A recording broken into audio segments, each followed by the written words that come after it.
Jai Gurudev and good evening children. Hope you all are doing good. And now here today we are going to see about the critical thinking. See the skills. What are the skills? The skill that we need in order to be able to think critically are varied. That also includes observation, analysis, interpretation, reflection, evolution, evaluation, inference, explanation, problem solving, and decision making. So, when you take the critical thinking, you can see that it specifically need to be able to think about a topic or an issue in an objective and critical way. Identify the different arguments there are in relation to the particular issue, to evaluate a point of view to determine how strong or valid it is, and to recognize any weakness or negative points that there are in the evidence or argument, to notice that what implications there might be behind a statement or an argument, to provide a structured reasoning and support for an argument that we wish to make. So when we basically or generally talk about the critical thinking, it's a skill that we need in order to be able to think critically, includes the observation, analysis, interpretation, and many more.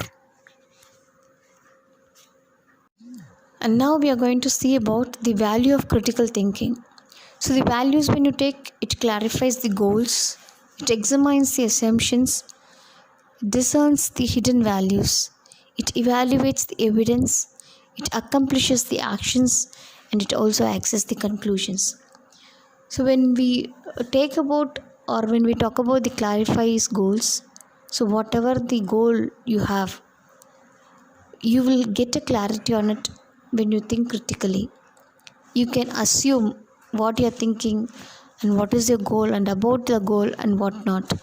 So you can bring out the values in your assumption and in your goal, and you can evaluate it whether it is good or bad, how far it is good, how far it is bad, and how you are going to accomplish those actions, how you are going to implement that in your action, and at last how you are going to succeed in it.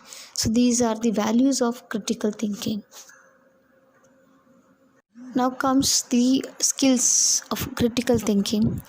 They are analysis, communication, creativity, open-mindedness, and problem solving.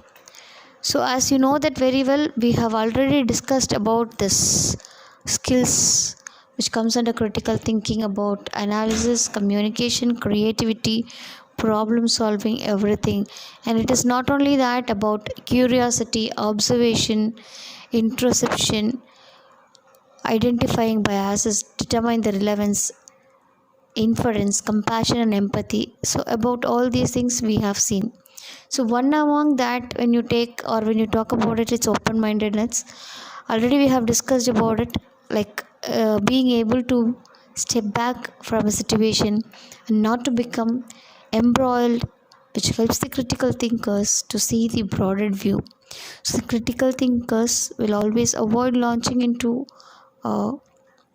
forensic arguments or taking sides, and they want to hear all the perspectives. And when we are a critical thinker, we don't jump into a conclusion, and we always approach a question and we find the solution for this. That's how we have to be an open-minded person. And effective communication, as you know that very well, in many cases, if you don't have a proper communication skill, it becomes an inability to think critically. So we can't think in a critical manner when we don't have effective communication skills. It starts with a clear thought process actually. So critical thinking, when you take it, is a tool we use to coherently build our thoughts and express ourselves. And the critical thinking will rely on another person's thoughts and process also. And even we have to be a good listener towards others whenever we talk about something. And now, children, it's about critical thinking. The steps, first step when you take, you have to observe the data which you have collected, and you have to identify the main issue in those data, and you have to check the completeness of that particular data or the issue, and you have to have the validity of the data, how long you're going to take to solve that issue. So the second step when you take, you have to focus on the data which relates to main issue, clarify your purpose. So suppose if you have 4 to 5 things to do it with, so you have to give importance, like choosing which one stands first. So you have to categorize that first. Or if you are undergoing so many issues, so you have to take issues like which one has to be solved as soon as possible, immediate action towards which issue you're supposed to take. So towards that you have to concentrate more, so that you have to focus on that particular issue or that particular data which relates to main issue, and clarify your purpose also. The next when you take, it's interpret the data and to transfer that into information and check out your own frame of reference. The next step when you take, the forum beliefs and make assumptions. So if we do like this, it may happen, so it might have happened like this. So those assumptions and beliefs, we have to think about it. The next thing is, you have to draw the conclusion about that issue, and you have to estimate the consequences. If we come to a conclusion, or if you have decided to solve a particular problem in one way, if we follow that way or methodology, whether it is going to be useful for us, or whether we can able to solve that problem, or whether it will cause some other issues. So you have to estimate the consequences also. At last, if you conclude that, you can take it into action, and you can set that goal and achieve that. So next when you take, being maybe a science teacher, I was just need to tell you that science based critical thinking, how you can look at it is, the challenge all the assumptions, suspending the judgment, revising the conclusion based on new evidences which you got it in your learning process, particularly emphasizing the data or beliefs. So whatever you are learning, whether it is right, whether the data given by the teachers or your friends, or which you have searched, whether it is right or not, and how you are going to believe that.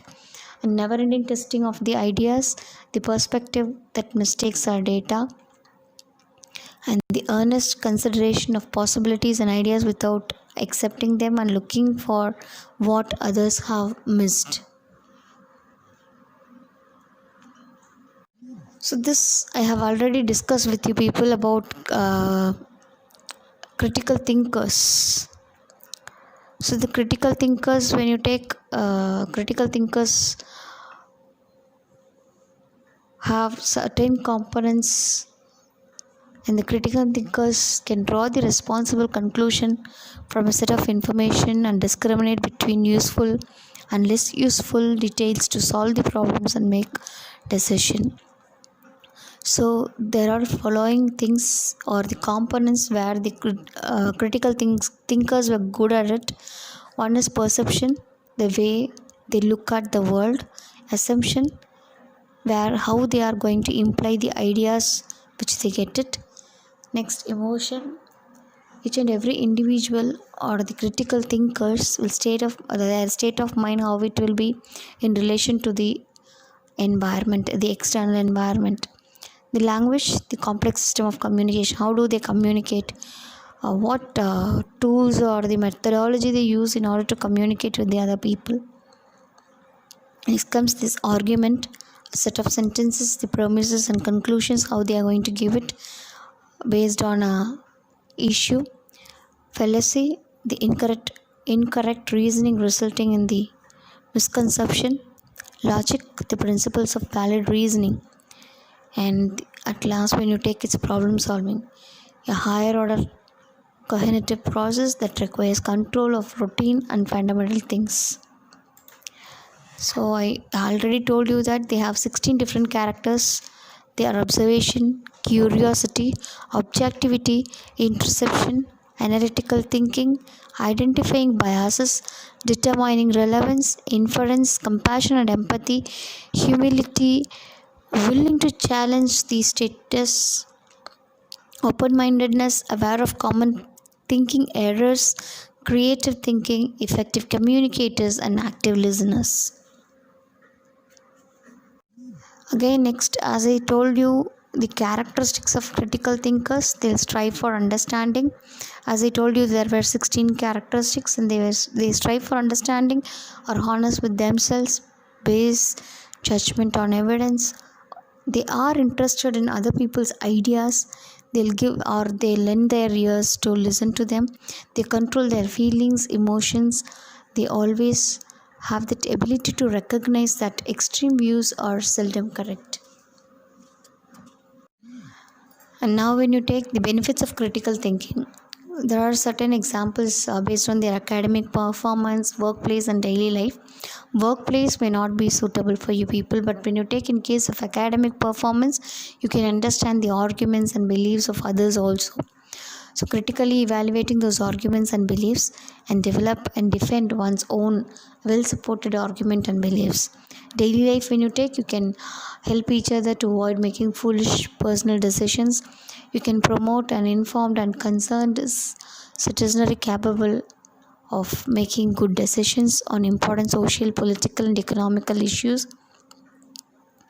Aids in the development of autonomous thinkers capable of examining their assumption, dogmas, and prejudices.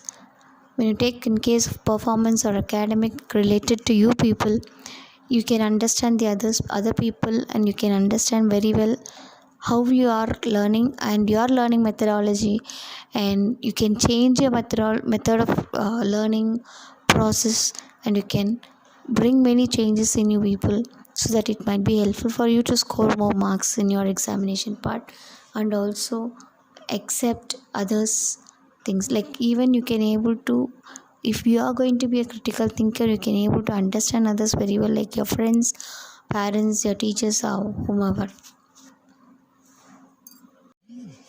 It's not just the benefits which you have, even there are disadvantages or barriers to critical thinking. They are self-centered thinking, group-centered thinking, beliefs that are presumed to be true without adequate evidence or justification, in believing that something is true because one wishes it were true, and the next when you take it, the truth is just a matter of opinion.